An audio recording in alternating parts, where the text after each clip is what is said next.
यो च्याप्टरलाई पढ्नु छ भने हामी दुईटा च्याप्टर सम्झेर पढ्छौँ भने ठिक हुन्छ। किनभने एउटा छ वित्तीय उपकरण र अर्को छ ब्याज दर। त्यो ब्याज दरको कहानी बेग्लै छ, वित्तीय उपकरणको कहानी बेग्लै छ। यो वित्तीय उपकरण हो त हो कि होइन? त्यस्तो बजार जहाँ चाहिँ हाम्रो वित्तीय सम्पत्तिहरूको खरिद बिक्री हुन्छ भने त्यसलाई नै हामी के भन्छौँ त वित्तीय उपकरणहरू भन्ने गर्छौँ। भनाइको अर्थ के हुन्छ नि, फाइनान्सियल मार्केटहरूमा, कहाँ त फाइनान्सियल मार्केटहरूमा हुने खरिद बिक्री, फाइनान्सियल एसेटको हुने खरिद बिक्री नै हाम्रो के हो त वित्तीय उपकरण हो। ठिक छ। अब त्यो वित्तीय उपकरणहरू हाम्रो दुई तरिकाले हुन सक्छ। एउटा चाहिँ हाम्रो मुद्रा बजारको उपकरण जसलाई हामी मनी मार्केट इन्स्ट्रुमेन्ट्स हामी भन्छौँ। अनि अर्को छ पुँजी बजारको उपकरण जसलाई हामी क्यापिटल मार्केट अफ इन्स्ट्रुमेन्ट्स हामी भन्ने गर्छौँ। अब मुद्रा बजारको उपकरण भन्नाले के बुझिन्छ? अल्पकालीन आवश्यकताहरू प्रपूर्ति गर्नको लागि गरिने फाइनान्सियल एसेटहरूको खरिद बिक्री नै हाम्रो के हो त मुद्रा बजारको उपकरण हो। सेम त्यस्तै हाम्रो के हुन्छ त पुँजी बजारको उपकरण। पुँजी बजारको उपकरणले के बताउँछ त जस्तै दीर्घकालीन आवश्यकताहरू प्रपूर्ति गर्नको लागि गरिने फाइनान्सियल एसेटहरूको खरिद बिक्री नै हाम्रो के हो त पुँजी बजारको उपकरण रहेको छ। अब यो दुईटै उपकरणहरूमा हाम्रो कमन पोइन्ट के रहेको छ त फाइनान्सियल एसेटहरू रहेको छ। अब त्यो फाइनान्सियल एसेट हो त हो के? फाइनान्सियल एसेट भनेको हामी अलरेडी पढ्दै आइरहेछौँ होइन? जस्तै हाम्रो ट्रेजरी बिल हुन्छ, बन्ड हुन्छ, डेभेन्चर हुन्छ होइन? यी सबै कुराहरू हाम्रो के हो त फाइनान्सियल एसेट हो। अनि कुनै पनि मार्केटमा यदि यो सबै एसेटहरूको खरिद बिक्री भइरहेको छ भने त्यसलाई हामी के भन्न सक्छौँ त वित्तीय उपकरण हामी भन्न सक्छौँ। अनि वित्तीय उपकरण हामी दुई तरिकाले पढ्छौँ होइन? एउटा सर्ट टर्म फाइनान्सिङ भनाइको अर्थ हाम्रो अल्पकालीन आवश्यकताहरू प्रपूर्ति गर्नको लागि गरिने त्यही फाइनान्सियल एसेटहरूको खरिद बिक्री नै हाम्रो के हो त मुद्रा बजारको उपकरण हो, जसले हामी मनी मार्केट के भन्न सक्छौँ त इन्स्ट्रुमेन्ट्स हामी भन्न सक्छौँ। अर्को चाहिँ हाम्रो के थियो त क्यापिटल मार्केट अफ इन्स्ट्रुमेन्ट्स भनाइको अर्थ के हो भने त्यस्तो मार्केट जसमा चाहिँ हाम्रो के हुन्छ त दीर्घकालीन आवश्यकताहरू प्रपूर्ति गर्नको लागि फाइनान्सियल एसेटहरूको खरिद बिक्री गर्ने गरिन्छ। यति हामी बेसिस कन्सेप्ट यसको बुझिलिन्छौँ भने 2 मार्क्समा आउने चाहिँ हाम्रो थ्योरिटिकल क्वेसन भनेको यही तीनटाबाट दिने गर्छ। सोधिन्छ फाइनान्सियल इन्स्ट्रुमेन्ट्सको बारेमा सोधिन्छ, त्यसको मिनिङ सोधिन्छ, या त्यसको टाइप्समा हाम्रो दुईटा हुन सक्छ होइन? एउटा चाहिँ हाम्रो मुद्रा बजारको उपकरण जसलाई हामी मनी मार्केट इन्स्ट्रुमेन्ट्स भन्ने गर्छौँ। अर्को चाहिँ हाम्रो पुँजी बजारको उपकरण जसलाई हामी क्यापिटल मार्केट अफ इन्स्ट्रुमेन्ट्स भन्न सक्छौँ। अनि यो दुईटा भनेको त्यो मुद्रा बजारको उपकरण भनाइको अर्थ त्यो कसले के बताउँछ त सर्ट टर्म होइन? भनाइको अर्थ अल्पकालीन आवश्यकताहरू प्रपूर्ति गर्नको लागि गरिने वित्तीय सम्पत्तिहरूको खरिद बिक्री नै त्यो हो होइन? के हो त मुद्रा बजारको उपकरण हो। अनि क्यापिटल मार्केट अफ इन्स्ट्रुमेन्ट्सले के बताउँछ त दीर्घकालीन आवश्यकताहरू प्रपूर्ति गर्नको लागि गरिने त्यही फाइनान्सियल एसेटहरू खरिद बिक्री नै हाम्रो के हो त त्यो क्यापिटल मार्केट अफ इन्स्ट्रुमेन्ट्स हो। हामी यस्तो कन्सेप्ट बुझ्न सक्छौँ। अब अर्को चाहिँ हाम्रो के रहेको छ त ब्याज दर रहेको छ होइन? अर्को चाहिँ हामीले के बुझ्छौँ? ब्याज दर भनेको इन्ट्रेस्ट रेट हो। यो इन्ट्रेस्ट रेट भनाइको अर्थ के हुन्छ? विभिन्न प्रकारका लगानीकर्ताहरूले विभिन्न सङ्घ सङ्गठन या फर्महरूमा लगानी गरिसकेपछि त्यहाँबाट केही न केही रिटर्न पाउने गर्छ हो। त्यही नै हाम्रो के हो त ब्याज दर हो भन्ने हामी बुझ्न सक्छौँ। अब हुनसक्छ हामी या कोही पनि व्यक्तिले यदि कुनै पनि फर्ममा लगानी गरिरहेछ भने त्यहाँबाट केही न केही प्रतिफल पाउने आशामा नै लगानी गरेको हुन्छ हो। त्यही नै हाम्रो के हो त ब्याज दर हो। अब त्यसैको भ्यूमा हामी यो नम्बरिकलहरू पनि पढ्ने गर्छौँ। जस्तै कुनै पनि व्यक्ति छ, कुनै फर्ममा यदि लगानी गरेको छ भने त्यहाँबाट उसले चाहिँ के कति प्रतिफल पाइरहेको छ भने त्यो हामी फाइन्ड आउट गर्ने टुल्सहरू भनेको हाम्रो यहाँ दिएको छ। अब जसको चाहिँ हाम्रो वे कुन कुन हो त? एउटा चाहिँ हाम्रो मनी मार्केट थियो अनि एउटा चाहिँ हाम्रो के थियो त क्यापिटल मार्केट थियो। मनी मार्केटको भित्रमा बसेर हामी ब्याज दर या हाम्रो प्रतिफल के कति पाउँछ यो हामी यो discount rate, investment rate, single payment yield र यहाँ इफेक्टिभ एनुअल यिल्ड होइन र होल्डिङ पिरियड रिटर्न भनेको चाहिँ यो कसले बताउँछ त? त्यो चाहिँ हाम्रो क्यापिटल होइन, त्यो चाहिँ हाम्रो के बताउँछ? मनी मार्केटले बताउने गर्छ होइन? अनि क्यापिटल मार्केटले चाहिँ होइन योभन्दा तलको बताउने गर्छ होइन? बाढी दिएको छ हामी इन्ट्रेस्ट रेटको फाइन्ड आउट गर्ने चाहिँ हामी यो सबै टुल्सहरू पढ्ने गर्छौँ। अब यो जुन 5 वटा छ नि, यो 5 वटा मध्ये चाहिँ हाम्रो के हो त, मुद्रा बजारको उपकरणले मेजर गर्ने गर्छ हैन। अनि चाहिँ हाम्रो पुँजी बजारको उपकरणले यताको जुन हाम्रो छ नि यो चाहिँ हाम्रो मेजर गर्ने गर्छ। त्यसपछि हाम्रो इन्ट्रेस्ट रेटको त यहाँ बेग्लै हाम्रो अरू छ हैन, जुन चाहिँ हामी एक्सपेक्टेसन थ्योरी पनि भन्ने गर्छौँ, उसको चाहिँ सिद्धान्त चाहिँ बेग्लै छ हैन। तर हामी अहिले यो फर्मुलालाई बुझ्ने कोसिस गर्छौँ। जस्तै यहाँ हेर्नुहोस् त, अब हामी त्यो प्रतिफल दर यानी कि ब्याज दर फाइन्ड आउट गर्ने हामी टुल्सहरू बुझिल्यौँ। जस्तै फर्स्ट टाइम हाम्रो के हुन्छ त, डिस्काउन्ट रेट हैन। अब यो डिस्काउन्ट रेट हो त हो कि हैन, भनाइको अर्थ मेरो यो छ नि कि एउटा चाहिँ हाम्रो ट्रेजरी बन्ड हुन्छ अनि अर्को चाहिँ हाम्रो कर्पोरेट बन्ड हुन्छ। अब कुनै पनि लगानीकर्ताले ट्रेजरी बन्ड वा हाम्रो कर्पोरेट बन्डमा लगानी गरेको हुन्छ। जस्तै मानिदिनुहोस् ट्रेजरीलाई बुझ्नु होला सरकारी हो हैन, गभर्नमेन्ट हो, अनि कर्पोरेटलाई बुझ्नु होला कि यो प्राइभेट हो। जस्तै मानिदिनुहोस् कि हाम्रो गभर्नमेन्टले चाहिँ एउटा जारी गरेको छ, कुनै पनि एउटा सेक्युरिटिज के गरेको छ त, जारी गरेको छ। जस्तै मानिदिनुहोस् कि हाम्रो जुन सेक्युरिटिज गभर्नमेन्टले जारी गरेको छ त्यसको फेस भ्यालु हाम्रो 15,000 रहेको छ हैन। अनि त्यो गभर्नमेन्टले भनेको के छ कि यदि कुनै पनि लगानीकर्ताले अहिले प्रेजेन्टको समयमा लगानी गर्छ भने उसले चाहिँ 10,000 रुपैयाँमा यो लिन सक्छ। हेर्नुहोस् त, लगानी गर्ने बेलामा 10,000 दिइरहेछ, तर आउँदो केही दिनमा कति रुपैयाँ पाउने गर्छ, 15,000 पाउने गर्छ भने फाइदा त भइरहेछ नि त, रिटर्न आइरहेछ हो। त्यही रिटर्न हामी के गरिरहेछौँ त, यहाँ फाइन्ड आउट गरिरहेछौँ, जसको चाहिँ हाम्रो फर्मुला के हुन्छ त, FB minus P divide by FB. एफबीलाई हामी फेस भ्यालु पनि भन्न सक्छौँ होइन, अनि पी भनेको हाम्रो सेलिङ प्राइस हो या करेन्ट प्राइस हो। FB minus P divide by FB into के हाम्रो हुन्छ त 360 डिभाइड बाई टी हुने गर्छ। यो चाहिँ हाम्रो डिस्काउन्ट रेट भइहाल्यो। अब सेम त्यस्तै हाम्रो के हुन्छ त, इन्भेस्टमेन्ट रेट हुन्छ। अब कुनै पनि लगानीकर्ताले लगानी गरेको छ भने त्यहाँबाट उसले चाहिँ के कति रिटर्न पाइरहेछ, त्यही नै हाम्रो के हो त, इन्भेस्टमेन्ट रेट हो, जसको फर्मुला हाम्रो के हुन्छ त, FB minus P divide by P into 365 divide by T हुने गर्छ। हेर्नुहोस्, एफबी माइनस पी यहाँ पनि छ, एफबी माइनस पी यहाँ पनि छ। फरक के छ, यहाँ एफबीले डिभाइड भएको छ भने यहाँ हाम्रो पीले डिभाइड भएको छ। अनि यहाँ हाम्रो 360 छ, त यहाँ हाम्रो कति छ, 365 छ। अनि डिस्काउन्टको बेसिसमा जहिले पनि डिभाइड चाहिँ 360 ले गर्नु होला हैन। अनि इन्भेस्टमेन्ट रेटको बेसिसमा जहिले पनि डिभाइड यो चाहिँ जुन छ नि 365 ले गर्नु होला। अर्को चाहिँ हाम्रो के हुन्छ भने सिंगल पेमेन्ट यील्ड हुन्छ।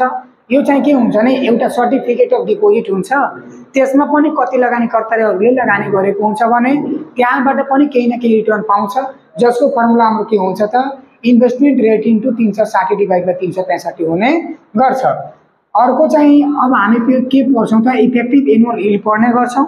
यो चाहिँ केले बताउँछ त, जस्तै हामी जति रिटर्नहरू कमायो, जति रिटर्नहरू हामी प्राप्त गर्यो, त्यति रिटर्नहरू मध्ये कतिको चाहिँ यो चाहिँ प्रभावकारिता छ, कतिको चाहिँ इफेक्टिभ छ त, जसको फर्मुला हाम्रो के हुन्छ त, इफेक्टिभ एनुअल यील्ड, जसको फर्मुला हाम्रो 1 plus investment rate into T divide by 365 अनि होलको पावर हाम्रो कति हुन्छ त, 365 डिभाइड बाई टी माइनस 1 हुने गर्छ। अरूमा हामी भन्छौँ भने 1 प्लस यदि एसपीवाई फाइन्ड आउट गरेको छौँ भने एसपीवाई डिभाइड बाई 360 अनि यसको होल पावर हाम्रो के हुन्छ त, 365 डिभाइड बाई टी माइनस 1 हुने गर्छ। यो भयो हाम्रो इफेक्टिभ एनुअल यील्डको फर्मुला। अर्को चाहिँ हाम्रो फर्मुलाको बाटो के रहेको छ त, होल्डिङ पिरियड रिटर्न रहेको छ। यो होल्डिङ पिरियड रिटर्न हो त हो के, जस्तै मानिदिनुहोस् कि हामी अहिले नै कुनै सेयरमा लगानी गरिरहेछौँ भने अनि हाम्रो सेयर परेको छ भने हामी त्यो सेयरलाई अहिले हामी मार्केटमा सेल गर्दैन, आउँदो केही दिनमा हामी के गर्ने गर्छौँ त, सेल गरेर त्यहाँबाट हामी रिटर्न कमाउने गर्छौँ। भनाइको अर्थ मेरो यो छ कि कुनै पनि लगानीकर्ताले कुनै सेयर या कुनै पनि सेक्युरिटीमा लगानी गरेको छ भने त्यसलाई उसले चाहिँ होल्ड गरेर राख्छ, अनि आउँदो केही दिनमा 2 महिना 4 महिना या 2 साल या 3 सालमा के गर्छ त, बेचेर अनि त्यहाँबाट रिटर्न कमाउने गर्छ, त्यहाँबाट केही न केही फाइदा कमाउँछ भन्ने हो। त्यही नै हाम्रो के हो त, होल्डिङ पिरियड रिटर्न हो। पिरियडको मतलब के हुन्छ, अवधि, अनि होल्डिङको मतलब होल्ड गरेर राखेको, कति समयपछि होल्ड गरेर राखेको हुन्छ अनि त्यसपछि बेचेर त्यहाँबाट केही न केही रिटर्न प्राप्त गर्छ भने त्यही नै हाम्रो के हो त, होल्डिङ पिरियड रिटर्न हो, जसको फर्मुला हाम्रो के हुन्छ त, ending price minus beginning price divide by beginning price हुने गर्छ। यहाँ तपाईहरु जस्ट फर्मुला बुझ्नुहोस् हैन, हामी हिसाब गराउने बेलामा पनि हामी हिसाब एकदम सिम्पल तरिकाले हामी गर्ने गर्छौं। अर्को चाहिँ हाम्रो फर्मुलाको बाटो के रहेको छ, यहाँबाट अब जे फर्मुला आउँछ त्यो भनेको क्यापिटल मार्केट इन्स्ट्रुमेन्ट्सको मेजर गर्ने फर्मुला रहेको छ। अनि यो जुन हाम्रो 5 वटा फर्मुला छ यसले चाहिँ हाम्रो मुद्रा बजारको उपकरणले मापन गर्ने गर्छ हैन। अब हामी अर्को फर्मुला के पढ्छौँ, नेट एसेस्ड भ्यालु। यो नेट एसेस्ड भ्यालु हो त हो के, यो चाहिँ हाम्रो एक किताब प्राइसको हाम्रो भ्यालु कति हुन्छ त त्यही नै हाम्रो के हो त नेट एसेस्ड भ्यालु रहेको छ, जसको फर्मुला हाम्रो के हुन्छ, total assessed minus total liabilities divide by number of outstanding share हुने गर्छ। अनि हेर्नुस् कहिलेकाहीँ हाम्रो total assessed minus total liabilities नदिएर नेट वर्थ पनि दिन्छ। नेट वर्थको अर्थ के बुझ्नु होला कि टोटल एसेस्ड र टोटल लायबिलिटीजको अन्तर नै हाम्रो के हो त नेट वर्थ हो, किनभने यहाँ माइनस गरेर छ भने अन्तर भइहाल्छ नि, minus total assessed minus total liabilities गरेर नै यो आएको छ नेट वर्थ। अनि हाम्रो नम्बर अफ आउटस्ट्यान्डिङको सर्ट फर्म मैले लेखिदिएको छु एनओएस, जसले हामी नम्बर अफ आउटस्ट्यान्डिङ सेयर पनि हामी भन्न सक्छौँ। अनि यो जहिले पनि एक किता सेयरको प्राइस हाम्रो मार्केटमा कति रहेको छ भन्ने यो कुरा फाइन्ड आउट गर्ने गर्छ, जसको नाम चाहिँ के हो त नेट एसेस्ड भ्यालु रहेको छ। अर्को चाहिँ हाम्रो फर्मुलाको बाटो के रहेको छ, अफर प्राइस पर सेयर। यो अफर प्राइस पर सेयर यस्तो बुझ्नुहोस् कि लोड फेज र एनएभी को रिलेसनमा जहिले पनि हामी के फाइन्ड आउट गर्ने गर्छौँ त अफर प्राइस पर सेयर हामी फाइन्ड गर्ने गर्छौँ, जसको हाम्रो फर्मुला के हुन्छ, NAV divide by 1 minus load फेज हुने गर्छ। अब अर्को फर्मुला हाम्रो के रहेको छ त डिस्काउन्ट पर्सेन्ट वा प्रिमियम पर्सेन्ट वा मार्केट प्राइस हैन। यो तीनटा मध्ये कुनै क्वेसन चाहिँ हाम्रो सर्ट क्वेसनमा दिन सक्छ। यहाँ हेर्नुहोस् डिस्काउन्ट पर्सेन्ट भन्छ भने एनएभी माइनस एमपी डिभाइड बाई एनएभी गर्नु होला। अनि पर्सेन्टमा कन्भर्ट गर्नको लागि हामी के गर्छौँ त 100 ले मल्टिप्लाई गर्ने गर्छौँ। प्रिमियम पर्सेन्ट पनि हामी प्रिमियम पर्सेन्ट यदि निकाल्नु छ भने एमपी माइनस एनएभी डिभाइड बाई एनएभी गर्नु होला। अनि पर्सेन्टमा कन्भर्ट गर्नको लागि के गर्नु होला त 100 ले मल्टिप्लाई गरिदिनु होला। अर्को यदि मानिदियोस् एमपी सोधिहाल्यो भने यदि हामीसँग डिस्काउन्ट हुन्छ भने घटाएर गुणा गराइदिनु होला एनएभीमा, यदि हामीसँग प्रिमियम हुन्छ भने प्रिमियमलाई जोडेर गुणा गराउनु होला एनएभीमा। भनेको अर्थ एमपी को formula NAV into 1 minus discount percent हुन्छ। अनि अर्को चाहिँ हाम्रो एमपी को formula NAV into 1 plus premium percent हुने गर्छ। यो हाम्रो भयो एमपी को फर्मुला हैन। अनि यहाँबाट हाम्रो स्टार्ट भइरहेछ मस्ट भिभिआई फर्मुला, जुन चाहिँ हाम्रो फाइनल एक्जामको दृष्टिकोणले एकदम भिभिआई रहेको छ। यदि 15 मार्क्समा यदि आउँछ भने हाम्रो यही हिसाबबाट दिने गर्छ हैन। यो अब यसको फर्मुला हाम्रो के हुन्छ त नोमिनल इन्ट्रेस्ट रेट हैन। यसको फर्मुला हाम्रो के हुन्छ के स्ट्रिक प्लस आइपी। यो के स्ट्रिक भनेको रियल रिस्क फ्री रेट हो। भनेको त यस्तो रिटर्न जसमा चाहिँ हाम्रो जोखिम चाहिँ के रहेको छ त शून्य रहेको छ, जोखिम चाहिँ फ्री रहेको छ, त्यही नै हाम्रो के हो त के स्ट्रिक हो। प्लस आइपी भनेको इन्फ्लेसन प्रिमियम हो हैन। अब यो इन्फ्लेसन प्रिमियम पनि हामीलाई निकाल्नको लागि दिन्छ, ठीक छ। यो इन्फ्लेसन प्रिमियमलाई हामी एभरेज अफ इन्फ्लेसन रेट पनि हामी भन्न सक्छौँ, जसको फर्मुला हाम्रो के हुन्छ त I1 plus I2 plus I3 plus I4 dot dot dot जहाँ पनि हुन सक्छ। जस्तै मानिदिनुहोस् कि हामीलाई यदि आइपी 10 निकाल्नु छ भने I1 plus I2 plus I3 plus I4 गर्छौँ, 10 सम्म जान्छौँ अनि 10 ले हामी डिभाइड गर्ने गर्छौँ। त्यो चाहिँ हाम्रो के हुन्छ त आइपी हुने गर्छ। यो कसरी हुन्छ के हुँदैन हैन, हामी फर्मुलामा यति हामी बुझेर अनि हिसाब गर्छौँ भने एकदम मजाले समझ आउँछ, कहीँ पनि समस्या हुँदैन। अर्को चाहिँ हाम्रो यो मस्ट भिभिआई रहेको छ यील्ड अन ट्रेजरी बन्ड र यील्ड अन कर्पोरेट बन्ड। यो यील्डको अर्को नाम चाहिँ हाम्रो इन्ट्रेस्ट पनि हो हैन। यो पनि ध्यानमा राख्नु होला। यदि इन्ट्रेस्ट अन ट्रेजरी बन्ड दिइहाल्छ भने वा इन्ट्रेस्ट अन कर्पोरेट बन्ड दिन्छ भने त्यसको फर्मुला हाम्रो के हुन्छ हेर्नुस्। यहाँ यील्ड अन ट्रेजरी बन्ड दिन्छ भने आज लगानी गरेको छ भने 0 अनि इन्ट्रेस्टको सङ्केत के ले हुन्छ। अनि ट्रेजरी सेक्युरिटीज या ट्रेजरी बन्डमा लगानी गरेको छ भने त्यसलाई टी ले सङ्केत गर्नु होला। अनि यो भनेको गभर्नमेन्ट सेक्टर हो, त्यही भएर यसमा हाम्रो डिआरपी र एलआरपी हुँदैन, मात्र के हुन्छ त KST plus inflation premium plus MRP हुन्छ। एमआरपी को फुल फर्म हाम्रो के हुन्छ त मेच्युरिटी रिस्क प्रिमियम हुन्छ हैन। अब यो मेच्युरिटी रिस्क प्रिमियम के हो, डिफल्ट रिस्क प्रिमियम के हो, लिक्विडिटी रिस्क प्रिमियम के हो, यो सबै हिसाब गर्ने बेलामा एकदम तपाईको त्यहाँ मिनिङमा बुझाइ नै दिन्छु हैन। अहिले यहाँ जस्ट फर्मुला बुझिदिनुस् मात्र भइ नै हाल्छ। बाँकी हामी हिसाब गर्ने बेलामा पनि हामी त्यहाँ विस्तृत तरिकाले लाइन वाइज लाइन हामी बुझेर हिसाबलाई गर्छौँ भने हाम्रो चाहिँ के हुन्छ त बेटर हुन्छ हैन। अब अर्को चाहिँ हाम्रो के हुन्छ त यील्ड अन कर्पोरेट बन्ड जसलाई हामी ओके कर्पोरेट बन्ड छ भने सी हामी भन्न सक्छौँ। ओके हामी याद गर्ने एउटा तरिका ओके ओके होइन, तर रियलमा यो भनेको 0 हो। ठिक छ, आज लगानी गर्यो भने 0, इन्ट्रेस्टको सङ्केत के हुन्छ अनि कर्पोरेटको हाम्रो सी हुन्छ, जसको फर्मुला के हुन्छ के plus IP plus MRP plus DRP plus LRP हुन्छ। हेर्नुहोस् त, यो चाहिँ हाम्रो ट्रेजरी बन्डको फर्मुला नै यो KST IP plus IP MRP plus MRP. फरक के छ, यो दुईटा चाहिँ एक्स्ट्रा रहेको छ, डिआरपी र एलआरपी, डिफल्ट रिस्क प्रिमियम र हाम्रो लिक्विडिटी रिस्क प्रिमियम चाहिँ के रहेको छ त एउटा एक्स्ट्रा रहेको छ। कसमा त कर्पोरेट सिक्युरिटिजमा या कर्पोरेट बन्डमा। अनि अर्को चाहिँ मस्ट भिभिआई फर्मुला चाहिँ के रहेको छ त एक्सपेक्टेसन थ्योरी रहेको छ, जसलाई हामी नेपालीमा के भन्न सक्छौँ अपेक्षितको सिद्धान्त होइन। अब यसको पनि सिद्धान्त अनुसार यदि कुनै पनि लगानीकर्ताले लगानी गरेको छ भने त्यहाँबाट पनि उसले चाहिँ के कति रिटर्न पाइरहेको छ भने त्यही नै हाम्रो के हो त एक्सपेक्टेसन थ्योरी हो, जसको फर्मुला हाम्रो के हुन्छ त 1 + 0 k n को power n divide by 1 + 0 k t को पावर t अनि होल पावर हाम्रो के हुन्छ त 1 डिभाइड बाई n - t - 1 हुने गर्छ। याद राख्नु होला, n भनेको माथि छ, t भनेको तल छ अनि होल पावर हाम्रो के रहेको छ त 1 डिभाइड बाई n - t रहेको छ अनि माइनस हामी के गरिदिन्छौँ 1 गरिदिन्छौँ भने हाम्रो यो पनि भइहाल्छ एक्सपेक्टेसन थ्योरी होइन।